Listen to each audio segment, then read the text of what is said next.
this week's topic is best filler character. Mm-hmm. Yep. Yeah. So this is a character from a filler arc. Now we kind of talked about it and went a bit funny. So very specifically, is a filler character is not a side character. Okay, and we're basing it on canon. Okay, so this couldn't be a character such as Paragus or Sobe. These are side characters that are direct canon. These are filler.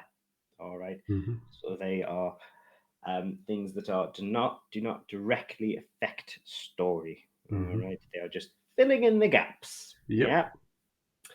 All right, and as winner, you are of course going first. Yes, indeed. And my pick is a strong pick. I've went for Arale.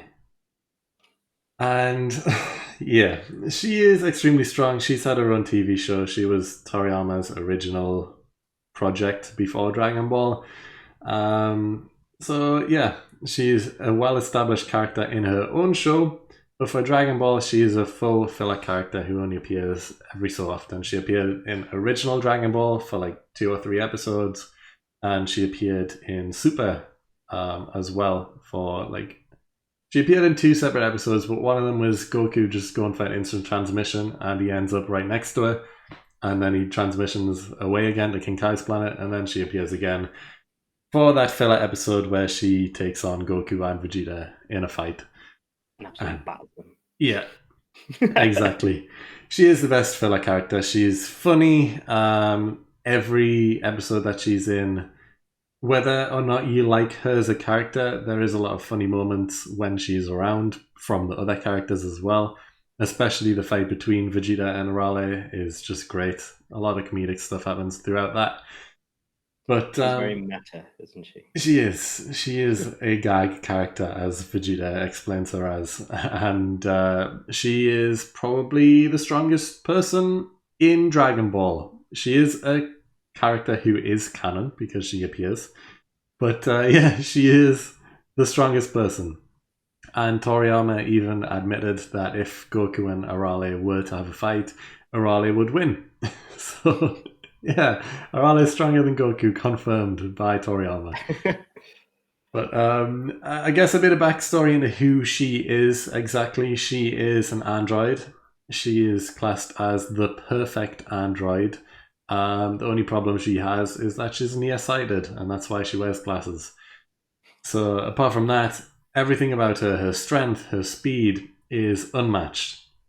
And she's also pure of heart. She can ride the Nimbus Cloud, which was shown in OG Dragon Ball. She does take a ride on the Nimbus Cloud, so she's pure-hearted as well. Good for her.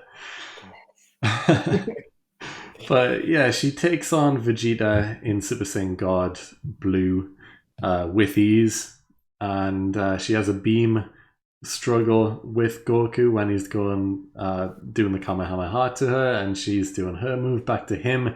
And then she says, you know what, next time I'm going to go 100 times power. And Goku's like, yeah, I don't think I can stop that. Please don't. And that doesn't happen, of course. But even in OG Dragon Ball, she headbutts General Blue and sends him halfway along the world just from a single headbutt.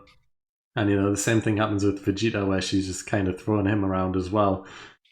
But it's been shown that she can destroy the planet with a single punch. She manages to travel all the way to, I think it was Saturn and back in just a few seconds, just from running. She just jumps and runs to Saturn and then back in just a few seconds. She can move planets with a single stomp, like she stomps down on Earth and sends Earth crushing into, I think it was Venus or something. And she just generally doesn't get hurt at all from any attacks. You know, Vegeta decapitates her and she just puts her head back on like it's nothing. And, you know, General Blue holds a knife to her neck and she just licks it, and she's fine licking a knife. So, you know, she's unfazed by attacks from the strongest people around in Dragon Ball. So, yeah, Arale is the best. She is the best filler character, but I'm curious to know who your choice is anyway. So Who are you going with? I didn't go with the terrifying young anime character. I'll be honest. No, I went with your boy Garlic Jr. Mm-hmm. Yeah. So as I said, we went canon. Yeah. Yeah. So whilst Garlic has had his own film, it is a non-canon film. Yeah. Yeah. But he has had a canon filler arc, Mm-hmm. the Garlic Jr. Saga, in which he took his vengeance on Cammy. Mm-hmm. Yes, Which is great. um, Great story. it is. Yes, it's it's a great little arc in my opinion, especially for a filler arc, It is. because it's actually one that has a plot Yeah. for once. Yeah. It's nice to have a filler arc for once that has some thought behind it. Um, it actually has a genuine story. Now he's looking for vengeance on someone who's not Goku, Mm-hmm. which is brilliant. I love that. Yeah. Um, he's a bad guy who's actually successfully used the Dragon Balls and become immortal as Yeah. well, which is something that Doesn't nobody happen. managed to Yeah. do. And I just think it's nice to actually see something from a character that you have where he's an actual for a little guy, which is a tiny little guy. He's actually really sinister. Mm-hmm. Um, and he's not interested in Goku really. His grudge is with Kami, Yeah. and that's all he's interested in. He wants to make good on that. When Goku's coming after him, he's just engaging with that. He's getting his minions to deal with Goku. Mm-hmm. He wants to deal with Kami, and I find that very interesting. That there's something where they've put together this whole thing just to focus on this, and I Mm-hmm. think that's absolutely fantastic. Yeah, I And agree. he's just this really malevolent little bastard, and I just love that about him. And I just think that for somebody who is pure filler in this tiny little arc in Dragon Ball, he's actually really memorable as Yeah. a villain. Mm-hmm. Um, I think to have that is quite impactful, and I think that's something that's worthy of a character that's being remembered, especially as a filler villain. I Yeah. I think mean, is my choice. we talked about this kind of already when we ranked all of the movie villains, and I said that Garlic Jr. is my favorite movie villain Yeah, because the film plot is similar to the arc, and yeah, everything you've mentioned about the story and everything, I love that as well. And I think he is a great character, and a lot of he is memorable, and that's why he is my favorite film character as well. Um, but yeah, I think yeah, that's a very solid choice.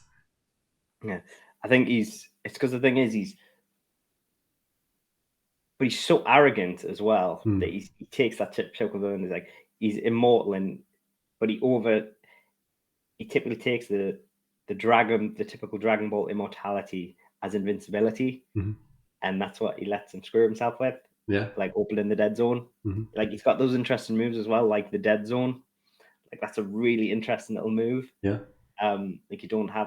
Like you don't really see stuff like that as much in Dragon Ball Hmm.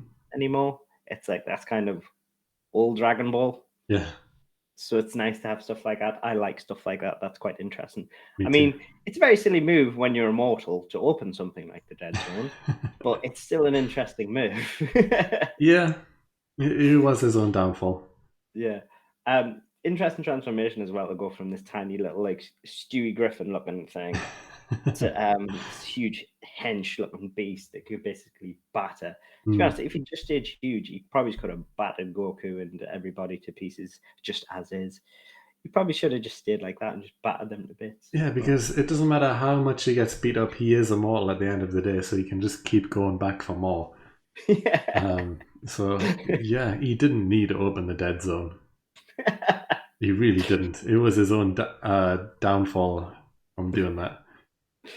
But hey, I think he has a cool little look. I think he's a great little villain for a filler arc. I think he has a great story. Hmm. I think it's very unique that he would go after such basically Kami is very much a side character. Yeah, He 100%. is not one of the main protagonists of Dragon Ball Mhm. by any means, but it's still very engaging that he goes that that Garlic goes after him. It's Yeah, still very engaging in my eyes. yeah, I love I that. think Yeah. that makes him very unique Mhm. in my eyes for a filler, and that I just thought it's a very good arc. It's a very good filler, and I think that he leads it very well, and I Mhm. like that, and that's why it's my pick. No, I completely agree, and I think this vote is going to be a bit of an interesting one because Garlic Jr.'s arc is filler, and him as a character and as a villain is very fondly remembered, whereas Arale is more recent. Yeah, People probably remember the more specifics about her episode in Super more than the specifics in the Garlic Saga, potentially.